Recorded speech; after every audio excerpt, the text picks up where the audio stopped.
when he moved to New York and began working at Brooklyn College, he took this to Columbia University, and he was administering the social personality inventory on students at Columbia University. He started off with men and women, and after a short time was only administering this questionnaire to women. He preferred that and admitted that he enjoyed that. And what he saw was the same kind of correlation that he'd seen, or what he thought he saw was the same correlation that he'd seen with primates, which is people that rated themselves in a way that let him know that they were strongly ego-secure, that were confident in themselves, also had very experimental personal lives, and people that rated themselves in a way that it looked like they were not ego-secure, had very conservative personal lives. And this is where he developed his idea that there is this universal. He'd seen it in monkeys, he'd seen it in students, it must go across the board, right? He took this into Ruth Benedict's colloquium. The purpose of Ruth Benedict's colloquium was to bring people from different disciplines together and explore how they might address some of the social problems of the Western world, or what they saw as the social problems. And Ruth Benedict, being an anthropologist, was very interested in can we look at other cultures and take some of their inventions, their social inventions, into our world to fix problems that we have. And they were well on to this idea that Western society has a problem with aggression, has a problem with competitiveness, the jungle outlook. And so Maslow walked into Ruth's colloquium and says, okay, but there's this, that competitiveness and that aggression in Western society is something we can't possibly get rid of, because it's a universal feature of all primates, including human beings. Because I've seen this in monkeys and I've seen this in students. And Ruth Benedict told him, well, you know, that may be true what you saw, but maybe before you talk about a universal, you should go step foot in another, have another kind of cultural experience, and we'll see what you find there.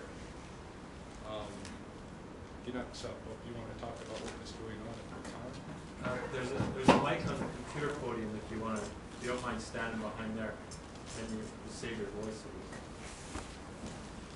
Right where the screen is there.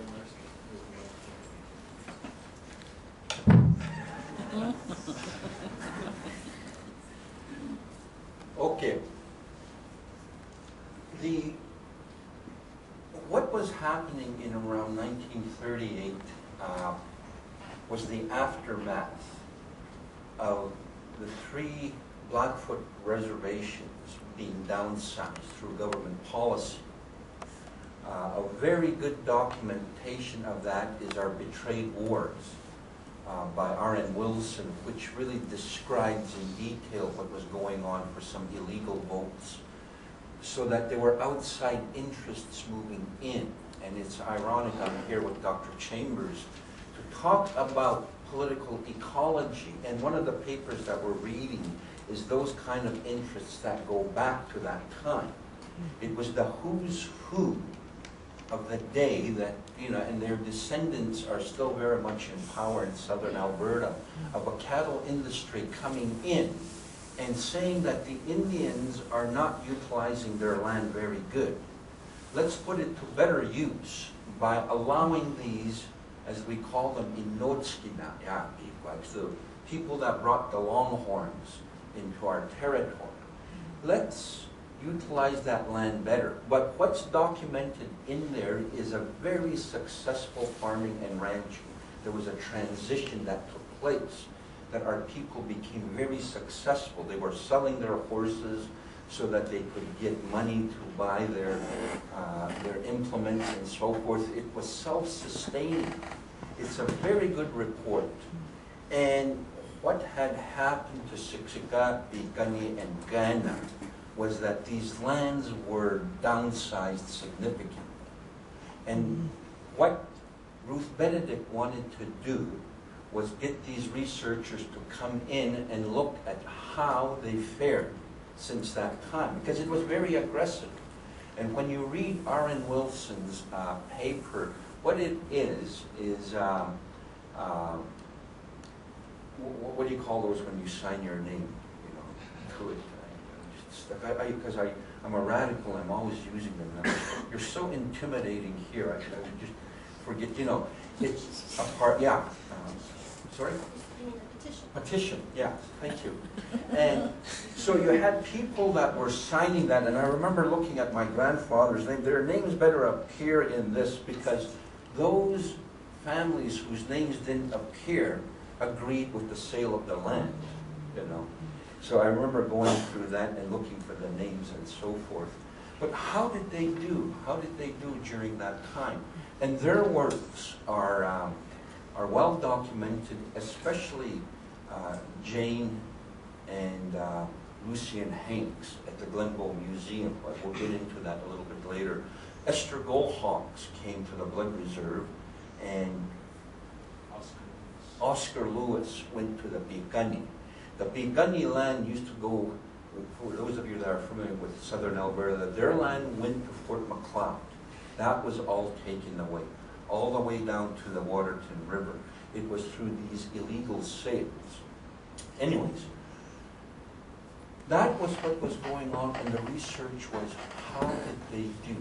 How did they cope with this really aggressive move to downsize the lands? And what, remember, he has this notion of a universal, and Ruth Benedict didn't like where he was going with that. Okay, smarty pants, hotshot academic, wanting to make a mark. Before you publish that, go to some place that's different, some place that you haven't experienced. So they came out west. So that's the initial research. That was what was going on in 1938.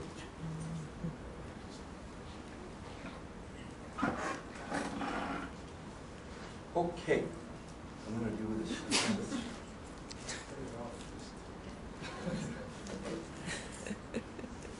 Where was it going? What was Maslow? What was the world that he was coming into? Well, this is our land, Gitoxin. Gitoxin is the land of the gifts. You know, the relationship that we had to this place is a place where it sustained us, it nurtured us. Eh? And so the relationship of the Blackfoot of the land was, she's our mother. She feeds us. This is Waterton Lakes National Park, and I just want to say that this is very, very special place. And it's not too often, those of you that are familiar with southern Alberta, that you get a calm day like this. And I'm very proud of this picture, you know, that I was able to take it. I was with my grandson, and I saw a bunch of photographers rushing to the lake, and they had this, and I went there and I said, oh, okay, that's why they're doing it. And so I took this picture. Waterton Lakes is very, very important. One of the things when Dwayne introduces Ryan, he's my in-law, married my niece, and they took on a beaver bundle. My niece, it was a vow that they made, and my niece at that time was on a wheelchair, and they took this bundle on and had them transferred to them, and today my niece is walking, very involved in the duties that go with and the learning of this bundle. And this is where it was given to our people in Waterton. So this is, who were these people? It's like me coming to you guys. You intimidate me. I'm scared of you.